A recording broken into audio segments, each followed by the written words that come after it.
Sorry. Good evening, everyone, and welcome to this webinar, special webinar on Liquiloans. I have a great pleasure once again to welcome Mr. Agamanya. We had a great session last week, and it was very well received. Everybody rated extremely thumbs up on that webinar, and there was so much demand that people wanted send me messages to get this done again in English, especially. So I had to we requested him, and he's been kind enough to give us this time. So over to you, Mr. Agam. We look forward to hearing from you why it makes Liquilion so special to invest. Thank you so much, sir, for this opportunity. Good evening, everybody. I'm Agam Manyar. I'm the co-founder and vice president here at Liquiloans. Allow me to just share my screen and show you some details. I hope everybody can see my screen, right?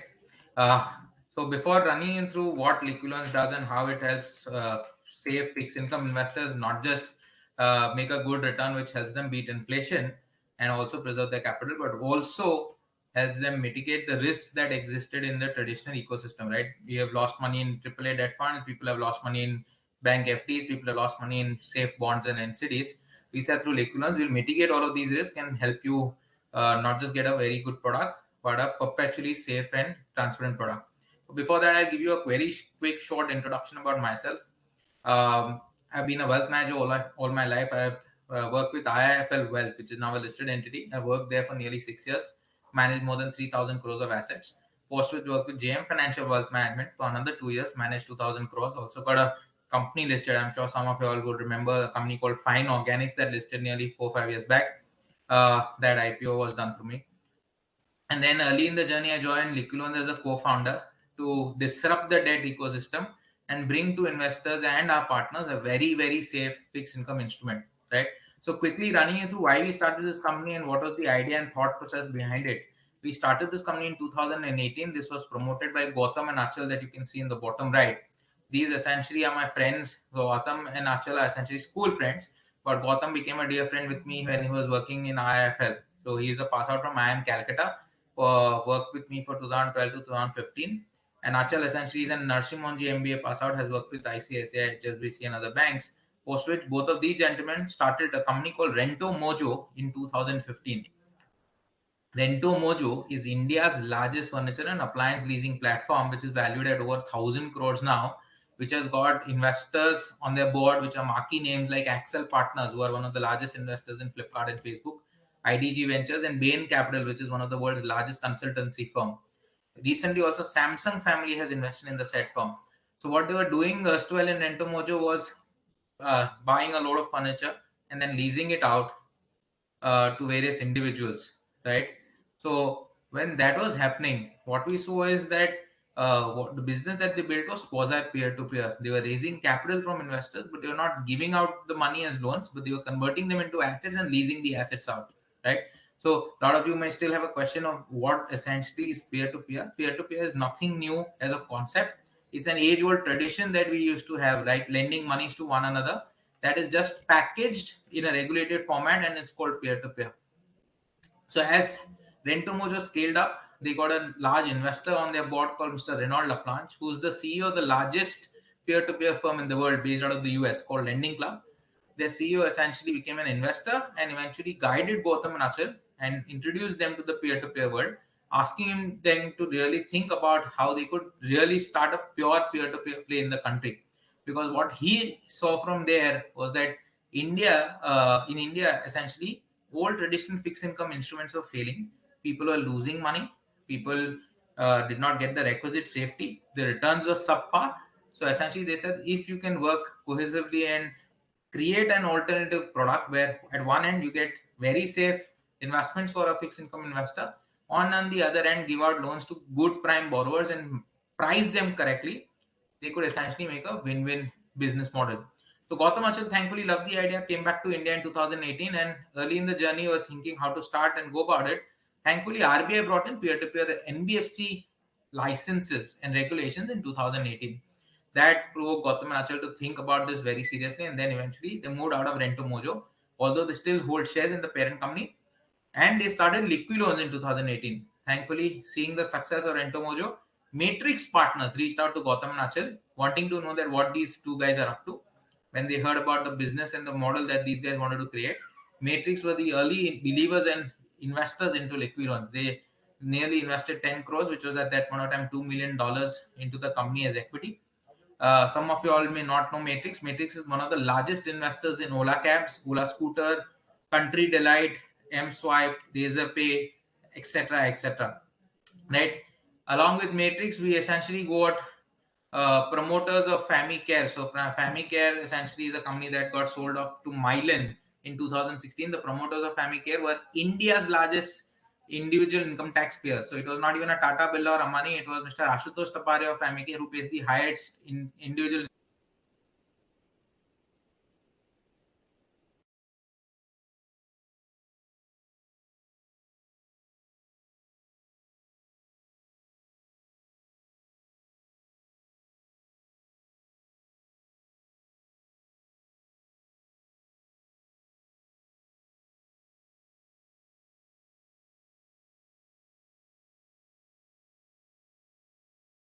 I guess due to some bad connectivity, got disconnected. I hope I'll just connect back. Kindly just be patient with us.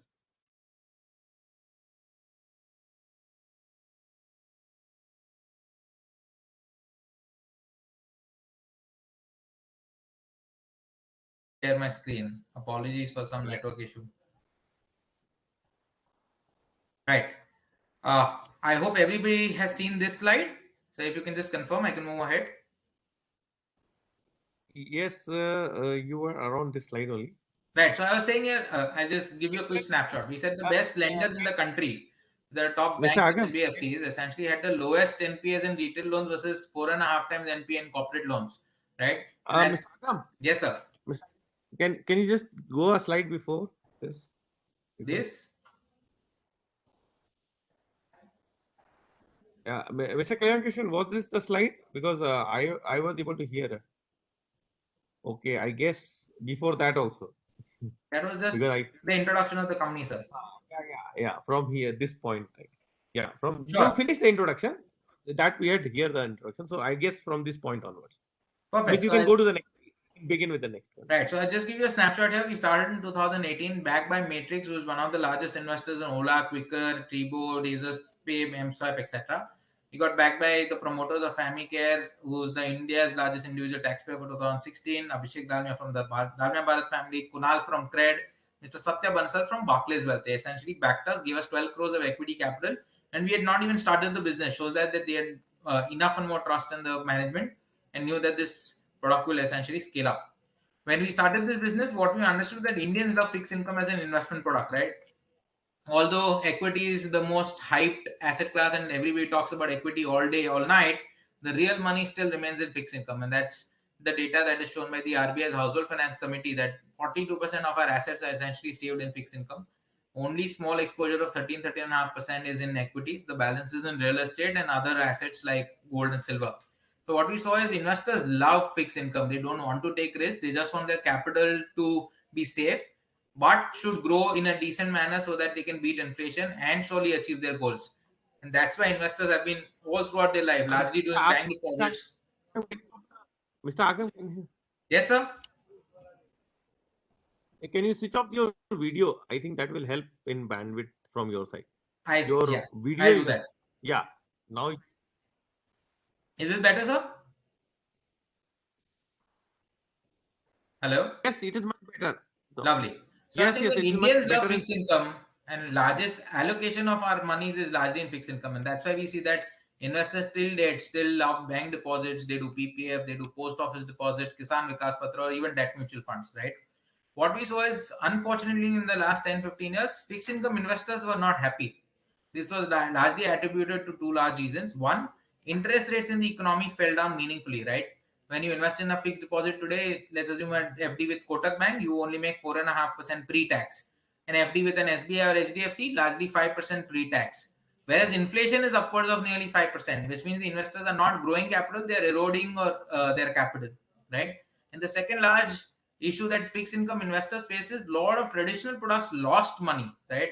They invested into fixed income to preserve their capital, but unfortunately, they've lost money even in a bank deposit. They've lost money even in a AAA debt fund. They've lost money even in the safest of so-called bonds and NCDs. So we said that if we could mitigate all the risks that existed in the fixed income ecosystem, surely we'll provide a very safe fixed income investment product to our investors. At the same time, try and give them better returns. So we said, let's first understand where the risks lie and why were investors losing money. So when we looked at data, we were shocked to see that even when we went to a bank or an NBFC, which typically all investors do to park their monies and earn a good recent interest rate, we saw that the best of best corporate management, be it with an ICICI or an SBI or a Kotak or a HDFC or Bajaj Finance, when they lend monies to corporates, and this is recent data from 2016 to 20, the corporate NPS that these guys faced was nearly 13.5%, versus the same entities when they did retail loans, the NPA at the gross level was just 2.99, which meant that all of these banks lost nearly 4.5 times more money when they had corporate exposure. And mind you, these are the best managements on the lending ecosystem that the country has, which means when the investor is exposed to a corporate, he essentially has large defaults that he is facing.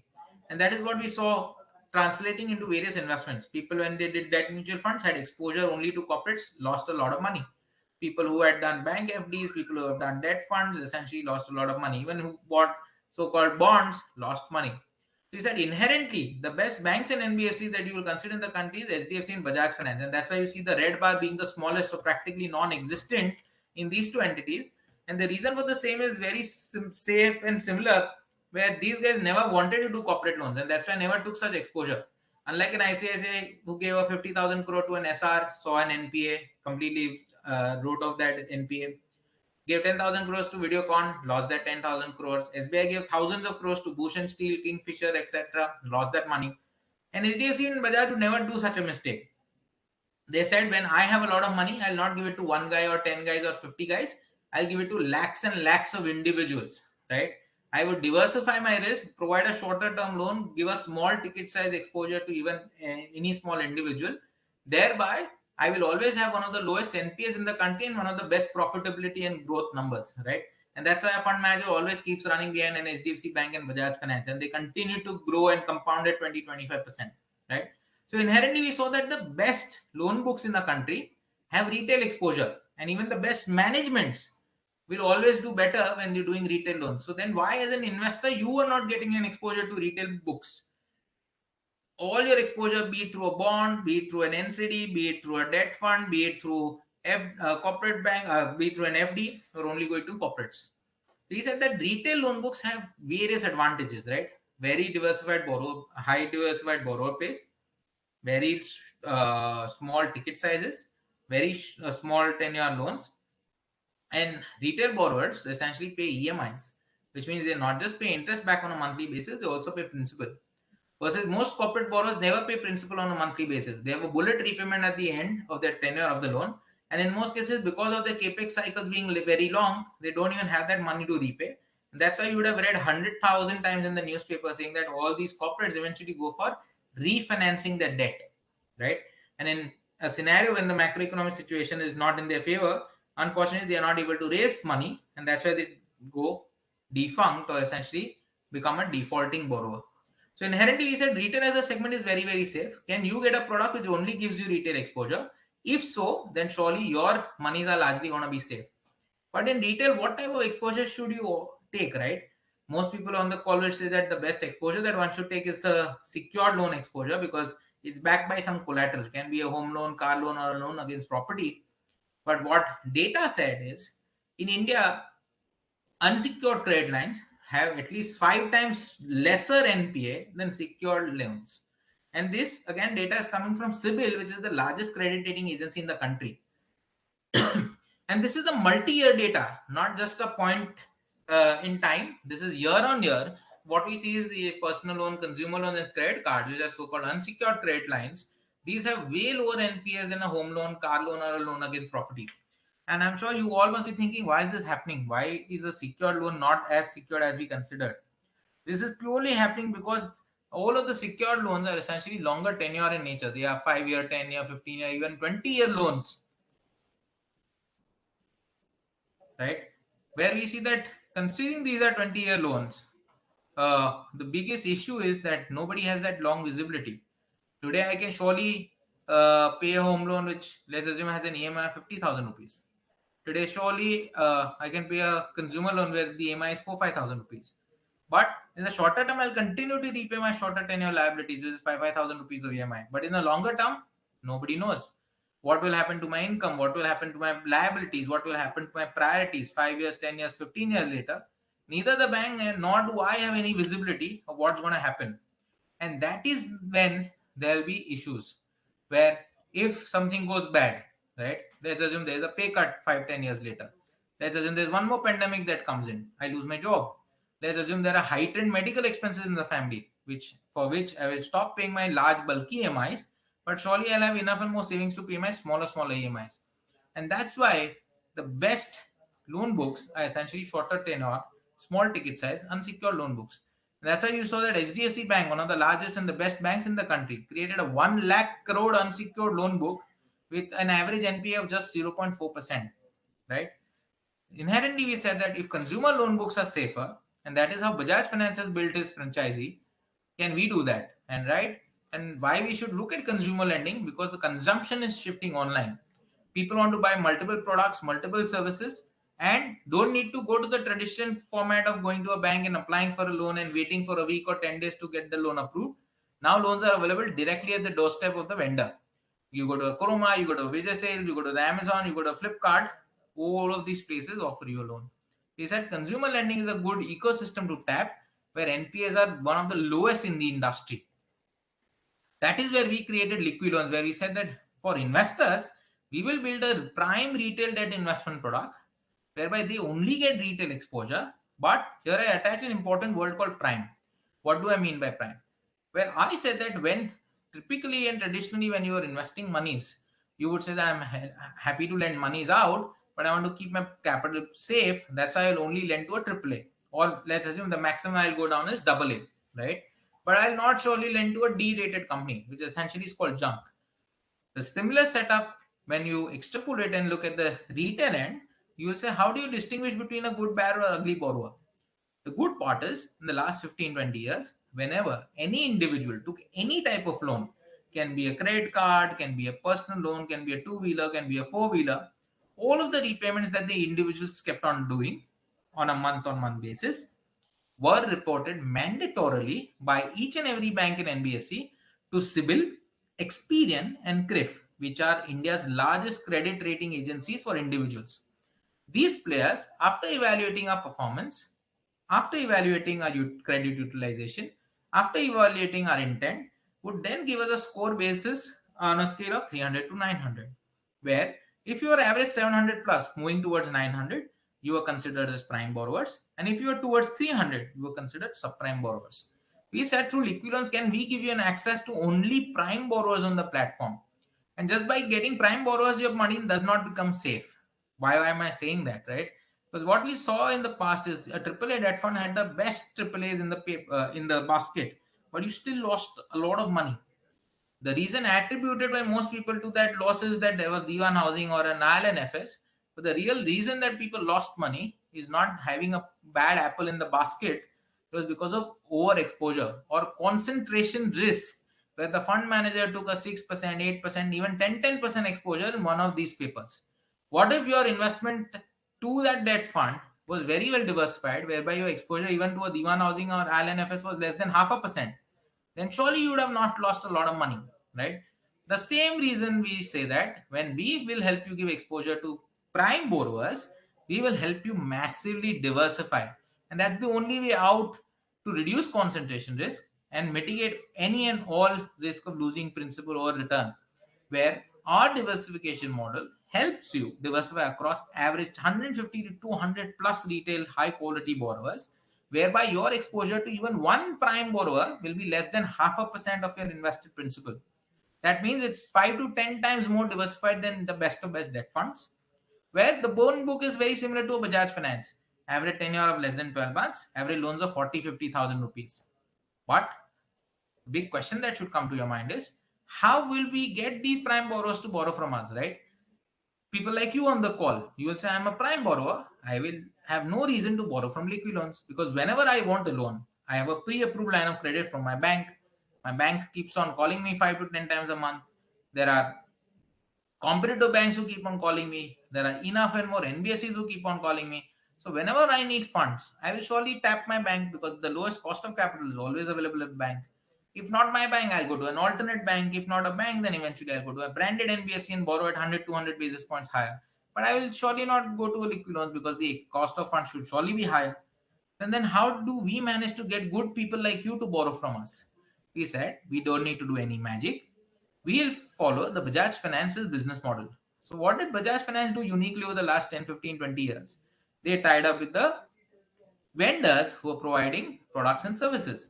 So they tied up with the Chroma, they tied up with the Vijay Sales, they tied up with the Amazon, they tied up with Flipkart and various thousands and thousands of dealers where they said that if the consumer is a good prime borrower, we will provide them a no cost EMI wherein the borrower does not have to bear a rupee of interest but still gets flexibility to pay for the same product or service rather than paying the full amount upfront. We said that's a great model to source the best of best guys, right? We started partnering with vendors on the services end where we started looking at education outfits like an Upgrade, AppTech, NIIT, Narsi Monji, Quantensty, Talent Edge. We looked at healthcare where we worked with hair and skin experts like Dr. Batra, Richfield, the top IVF experts like Nova, Morpheus, Indira, stem cell experts like LifeCell, MyCord. Even home decor is a segment where we looked at LiveSpace, Design Cafe. Today, we have more than 180 plus partners who essentially work with us, and their set of consumers are offered a no cost EMI, but subject to pure credit evaluation. So, what we said is the good part about these outlets is the consumers who come here are never credit hungry, right? Because people like you and me, whenever we need a loan, we'll go to the bank, we'll go to the NBFC. We will surely not go to Nova IVF to borrow money, right? We never even knew there was a loan available there, which means the guys who enter these outlets never wanted a loan, they were not credit hungry, and they wanted to consume the service by paying upfront for the service. And these services are not cheap. Any and all services start with 30, 50,000 rupees, go up to 3 lakhs, 5 lakhs, 7 lakh rupees, which means only if you have the money to consume this service will you go to this vendor. But this is not even a Chroma where you go to a window shop, right? I'm sure nobody has gone to Nova IVF or a Lifestyle or a Dr. Batra to window shop, which means unless you have a specific desire to consume a service and unless you have the money to purchase that service, you will never go to these outlets, which means already a good qualified set of audience walks in into these outlets. And what we said is we will evaluate them based on more than 100 parameters, where right from pulling out their credit report, looking at their score, looking at their payment history, looking at their intent, looking at their repayment cycles, looking at their salary, looking at where are they working, are they salaried, not salaried, since how many years are they staying at that location, various other parameters are evaluated. Post which, if the guy is good, if it fits into our criteria, we will essentially approve and give them a no cost EMI loan. Where we say that considering we are not charging any interest to the borrower, we will make money from the discount, or in financial jargon called subvention, from the product or the service manufacturer, right? I'll quickly run you through the example of how we make money, right? Because we are not earning a rupee of interest from the borrower. We said we surely have to make money from the product manufacturer. So let's assume you as a consumer went to one of our vendors, and let's assume the product value is a lakh of rupees. After due diligence, if you got approved, you were asked to pay at least 20%, which is 20,000 rupees directly to the dealer, which is down payment, which is the borrower's skin in the game. Without even consuming the service, he's at least paid 20,000 upfront. For the balance 80,000, he signs a loan agreement and mandatorily signs a NACH, allowing us to auto debit the borrower's bank account and recover the 80,000 over the course of the tenure. So let's assume the tenure was 10 months, which means EMI of 8,000 per month for the next 10 months will be auto debited from the bank account of the borrower. Now, the beauty is because 80,000 loan was given out, surely we'll recover that 80,000, but to the dealer, we will not pay the full 80,000 on the borrower's behalf. We would deduct the discount upfront and only make the balance payment to the dealer. Typically, in subvention, we earn a 9 to 10% subvention. Let's assume for mathematical purpose at 10%. So, what we'll do is instead of paying the 80,000 on behalf of the borrower, we'll deduct 10% on 80,000, that's 8,000 rupees, and pay 72,000 rupees to the dealer. So the dealer is happy, will start providing service to the end consumer. But these 72,000 rupees are essentially loans from various investors that come on the platform and have funded one of the borrower. Now these investors are going to receive back 80,000 on their investment of 72,000, which means they are going to make an 8,000 rupee gain on 72,000. That's a 11.1% absolute return. look at the tenure, right? It's 10 months. If I were to analyze this return, especially when the borrower is repaying money on a monthly basis, which keeps on getting reinvested, the gross IRRs on these loans are 23-24%. And this is how, since years and ages, Bajaj has been making money. The stock essentially compound because of the beauty of the underlying return that it's generating to a no-cost EMI, where it's not even charging the borrower any interest, still making a handsome return. We said we'll also help our investors earn a gross return of 23, but this is the gross return. The investor has to make a certain portion of it. I also, as a manufacturer, needs to recover my cost, also make some profits. We said we, out of this 23% return, the first 8 to 9.5% return will be paid out to the investor. But the investor said, return and all is secondary. First, show me safety of my money. How will you safeguard my capital? For which we said, brilliant. There are few risk mitigation practices that we'll provide, which is practically industry first, where we said there'll be no counterparty risk on Liquiloans, right? So similar to debt mutual fund, your monies do not come into a bank account. It goes into a third party escrow, which is managed by a trustee, which will monitor and instruct the escrow for all transactions. That money will then be lent out to various borrowers. The monies again from the NASH come back from the borrower's bank account to the escrow. And we made a ring fence structure where the trustee will ensure that the first come first principle and the indicated return of 8 to 9.5% is first paid out to the investor. Only after which any excess return that the investor has generated will be expensed to us as a success based fee, right? Which means both the entities, which is the escrow and trustee, will ensure safety of your cash flow. There's no counterparty risk to Liquiloans, no exposure on Liquiloans as an entity, and more importantly, the intermediaries, which is the IDBI trustee and the IDBI escrow, these are owned by Government of India and LIC, which means they are not private entities, they are not entities that I own, and ensuring safety of your money. Second, we said we'll bring in industry first 100% alignment, right? Where we are saying out of the first 23%, the first 8 to 9.5% goes to the investor. Now, which scenario will you lose your 9.5%, right? Only when the NPAs are upwards of 13-14%. Our current gross NPAs as on 30th November is just 0.72%. Too good to be true, very low, right? One of the best in the industry. So what we did is we brought in third-party validation. We got CRISIL, which is the largest credit rating agency in the country, to evaluate our underlying loan portfolio, where they came back saying that the expected NP on such a portfolio will be, in the worst case, 1.6 to 2%. We also got our portfolio evaluated by ICRA, where their expected loss range was 0.94 to 1.17%, which means even if the NPA was 600% more than what CRISIL's higher end estimate is, which is 6x of CRISIL, or 1100% more, which is 11x of ICRA's expected range, the investor still will continue to make his full capital in the indicative yield. And that is what I have demonstrated through a simple mathematical table below. So let's assume you're investing 100 rupees, and let's assume you're grossing a 23-24% return, out of which if the NPA was just, let's assume CRISIL's higher end of 2%, you will still land up at 20-21% net return, out of which the first 9.5 is still yours. Now, in a scenario, you assume that that was also a poor estimation, and let's assume that NPA was not 2, it was 4 or 6. Still, out of the 23, you'll make a net return of 16-17, out of which the first 9.5 is still yours, which means even in a worst case scenario, your capital and your return stays with you. Then who's taking the hit of the NPA? We are saying practically anything above 9.5% was to be expensed to us for us to recover our costs and make profits. Which means if the NPA was 0, we would have made the spread of 13.5%, which is the full margin of safety. But if the NPA was 2%, we'll not make 13.5, we'll make 11.5. If it was 4%, we'll make 9.5. If it was 6%, we'll make 7.5. Which meant that every time the NPA would shoot up, the investor still is safeguarded up till the margin of safety, but we at all points of time will lose money. Now, surely we are in the business of not just recovering our costs, but also making profits. To do that, we have to ensure the NPAs remain low. And to do that, we have to be 100% aligned with the investor, whereby not just sourcing good quality borrowers for you, we'll also help you diversify, we'll also help you recover monies so that you make your capital and the return. And in the end of the day, we make our fees to recover our costs and make profits. Happy to inform you that I'm the only profitable peer-to-peer NBFC in the country, even after the worst of the worst pandemic, which shows that we have ensured that all investors' principal has been safe. They have made their desired return, which is up to 9.5%, and they continue to grow their capital and beat inflation, right? Additionally, what we did is we brought transparency to each and every investor, where we showed them where their monies were getting deployed into, right? Unlike the traditional product, like let's assume a Franklin mutual fund or let's assume a bond, where you were lending to a certain entity without having any transparency of where they were further lending your monies to. If they were giving you a higher return, but if they were also giving you higher risk, you would have not known that. But here we are getting in-depth transparency of each and every borrower that you are lending to, right? From where the guy is working, what is his credit score, what is his monthly income, what is the purpose of the loan, out of the XYZ loan amount. So let's look at the first case, the borrower working in TCS at the bottom left.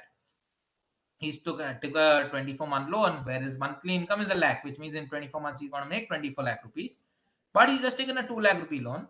Irrespective of his loan value, your exposure to even the best of best guy will be less than 0.5% of your invested capital.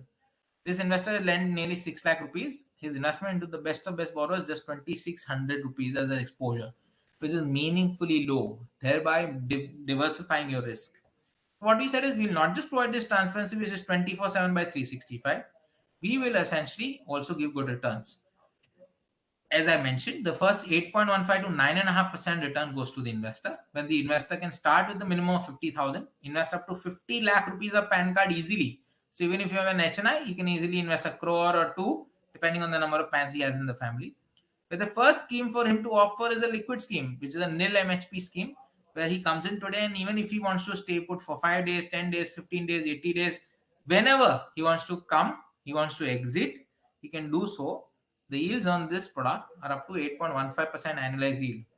The same similar product, which is a liquid fund, although which has higher risk because it's taking concentration risk, corporate risk, yields nearly today 3.5%. This yields you 8.15, which means it gives you 2.5 times more return with liquidity honored in T plus 2 working days. The other 5 schemes that you see, 3, 6, 12, 24, 36, these are locked in, which means they have a minimum holding period of 3, 6, 12, 24, 36, where the investors has to stay put for that tenure, but the yields are meaningfully higher. A lot of corporates who come and park money in the 3-month product. So a lot of times they do have money lying idle in the bank for 3 months and have no use of their same. But the bank is just going to give them 0% in the current account. They just deploy it here for 3 months and make an 8.8% annualized.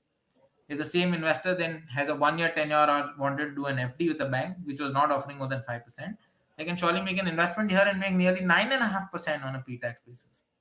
The other 3 schemes that you see below these are 12, 24, and 36 double advantage D.EDV, where you have the benefit of both liquidity as well as higher yields. So let's assume somebody invested into a 24-month scheme, and let's assume that investment was 10 lakhs. You continue to make 9% annualized for the next 2 years. But if in a scenario you have some emergency, let's assume you wanted to withdraw 4 lakh rupees out of that 10 lakh rupees in the second year, you can come back and withdraw that 4 lakh rupees at 8% IRR and continue to hold the balance 6 lakh rupees at 9%, thereby getting enough liquidity as and when you wanted it, plus getting the benefit of higher yields on the balance amount that were kept in the portfolio till maturity. So the good part is all of these returns at nearly 2x of your traditional fixed income products, be it debt funds or be it FDs. Plus, these returns are net in the hand of the investor, which means there are no additional TDS obligations or deductions whatsoever. These are gross returns that are passed in the hand of the investor as net returns.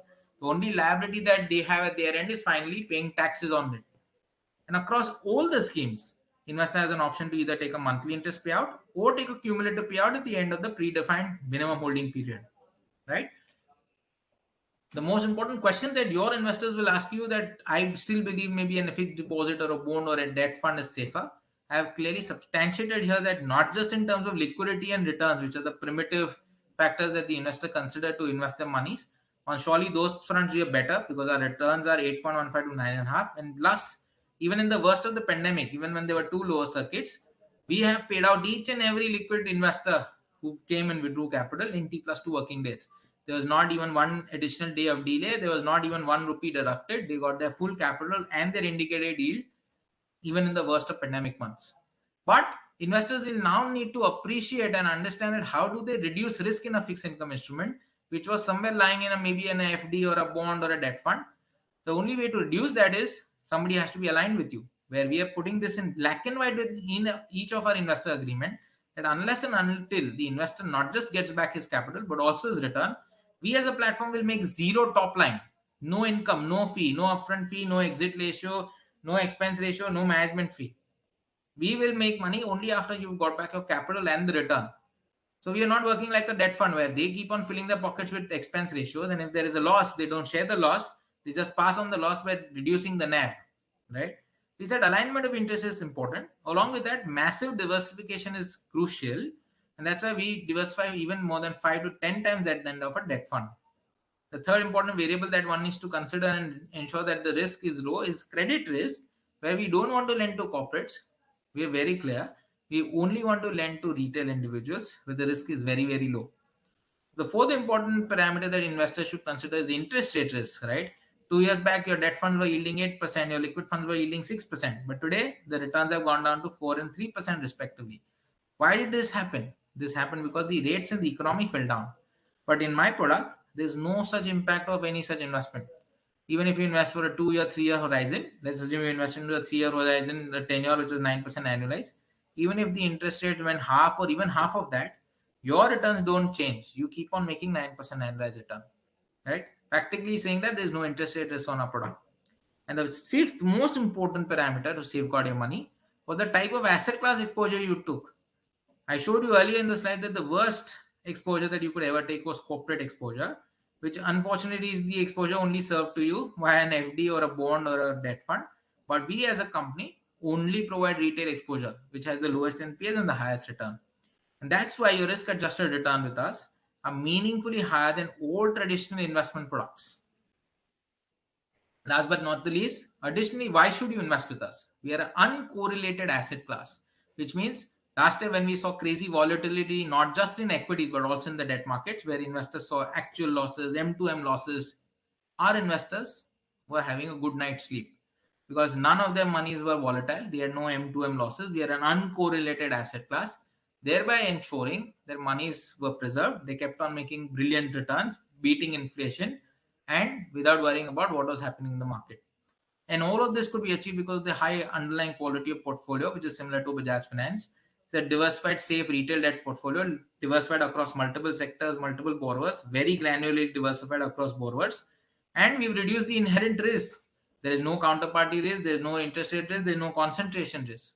And to top it, the cherry on the cake was our alignment, which we defined in black and white, that you make your capital and return first, only after which we'll make a rupee of revenue or else we make nothing. And that's the reason we have a 100% success rate in meeting investors' indicative yields. Till date, in the last 4 years, even after the worst of pandemic, worst of ILNFS issue, and worst of Diwan housing issue, no investor has lost even 1 rupee of interest on the platform.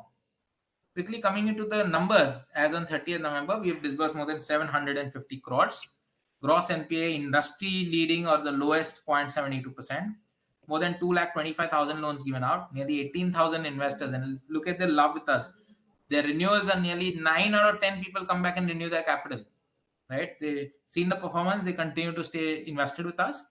All withdrawals, all monthly payouts have been honored till date at 100% efficiency, which means even in the worst of the pandemic, there were no delays, there were no impacts. And that's why I put this out in black and white, not just a verbal commitment. We have a 100% success rate. We've ensured investors have preserved their capital, have made their good returns, have beaten inflation, and continue to grow their capital in a safest manner through Liquiloans. So that's largely about Liquiloans. I'll also quickly run you through a new NCD offering that we have, which allows you to even invest beyond 50 lakhs because the P2Ps are capped to take investment at maximum 50 lakhs of PAN. Somebody wants the same underlying exposure, the same margin of safety, but wants to put more than 50 lakhs or maybe put then more than a crore. They have an option to look at my NCD offering where we said they can surely come in. They can surely look at that offering, but the underlying remains the same. So what we said is for people who want to invest a minimum of a crore for a 1 year product, they get a premium of 75 basis points, where the 1 year yields are here 10.25% pre-tax. For a 2 year, it's 9.55% annualized, which means 100 rupees becomes 120 in 2 years. The third option is a 3 year option where the investors can surely enjoy the benefit of a longer term good rate of 9.14%, which means on a cumulative basis, 100 becomes 130 in 3 years, right? And also for investors who don't want to own door to door the whole NCD, they have an option to take a quarterly payout, not just in terms of interest, but also part principal comes back every quarter. So in a 2 year tenure, every quarter you keep on getting nearly 12.5% of your principal back. This again, investment schemes are applicable for investments which are greater than a crore. For an investment which is between 50 lakhs to a crore, the 1 year option is still very lucrative at a 50 basis points premium at 10%. The 2 year options at 940, the 3 year at 9% again. The third is essentially 10 to 50 lakhs, which have the same yields that are available on the peer-to-peer platform, 9.5, 930, and 9%, but without any issue of providing net worth certificate beyond 10 lakh rupees. Importantly to note that this NCD is only available till the Friday, which is 24th of this month, right? We are raising a small 40-50 crores in this NCD. We have a lot of commitments already received in this NCD. So anybody who wants to even look for a larger investment in the same business model, but in a safer instrument, which I can also say it's an assured return, can eventually even make a 10.25% annualized return. Happy to take in any and all questions now. I'll first take the simplest and the first easiest question is who all can invest? On the peer-to-peer side, anybody can be individuals, HUFs, private limited, partnerships, LLPs, societies, private trusts. And on the P2P end, you can also get an NRI to invest through their NRO accounts. Unfortunately, the NRIs can't invest in the NCD, right? As I mentioned, the returns 8.15 to 9.5% are net in the hand of the investor. There is no TDS applicability. The only liability that the investor has is pay income taxes as per the tax slab that he falls into, right? The minimum amount of investment is 50,000, the maximum being 50 lakhs per PAN on the peer-to-peer. On the NCDs, there is no such capping. You can even invest 5 crores, 10 crores, 20 crores, right? Happy to take in any and all more questions that come up and resolve all your queries.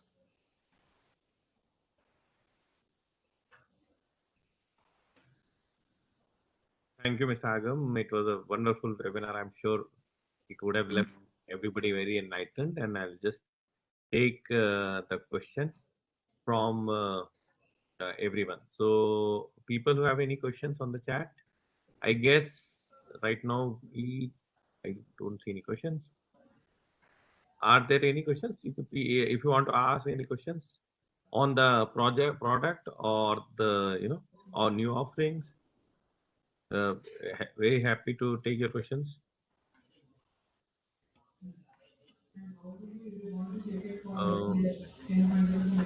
Please feel free to ask any questions. You can put out your questions on the chat box. Yeah. We'll take them one by one and resolve all your queries.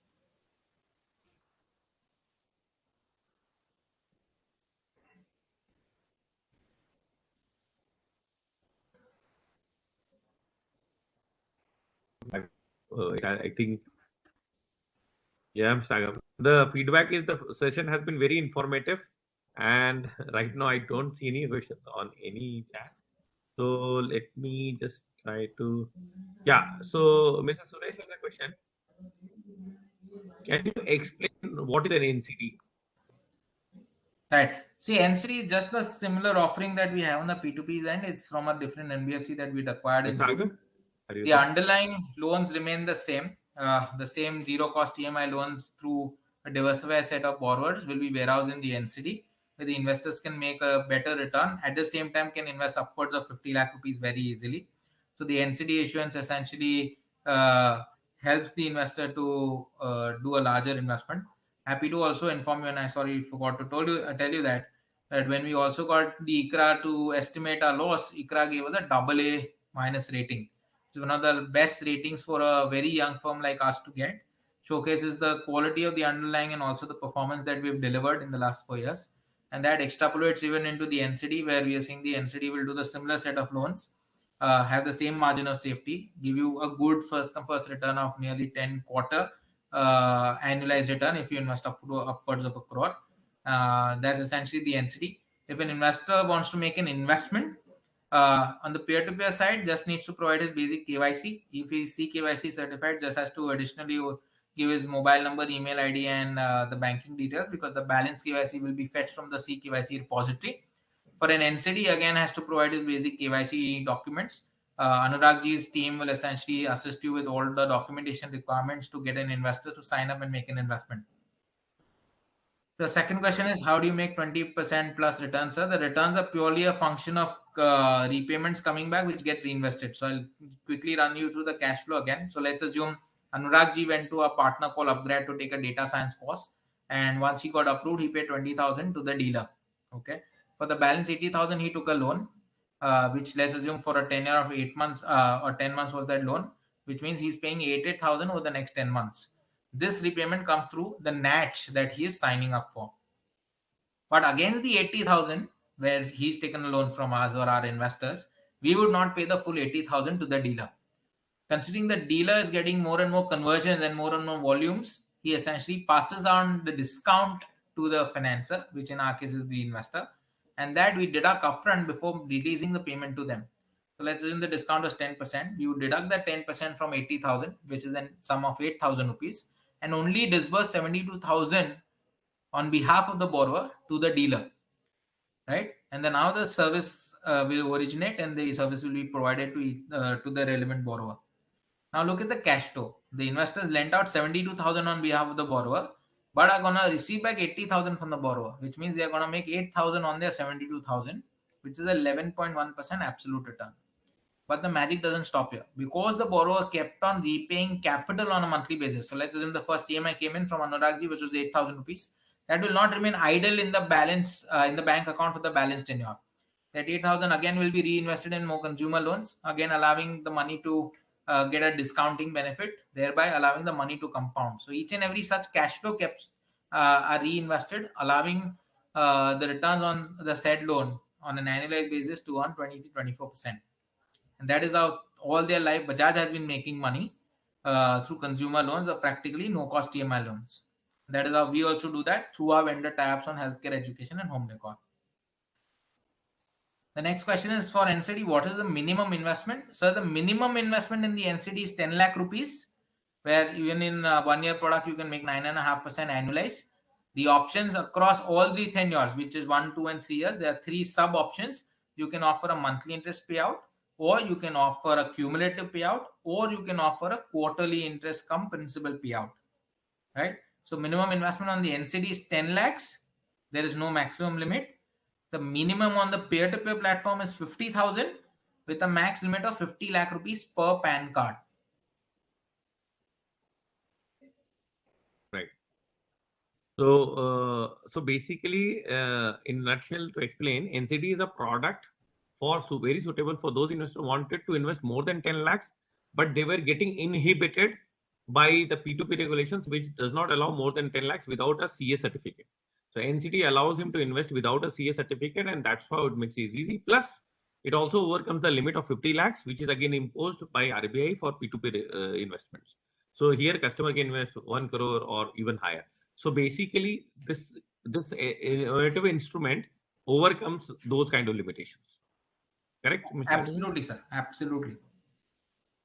Okay, so I guess we have answered all the questions which I think have come on the chat. Probably then I will explain them further, documentation, the process, and other kinds of.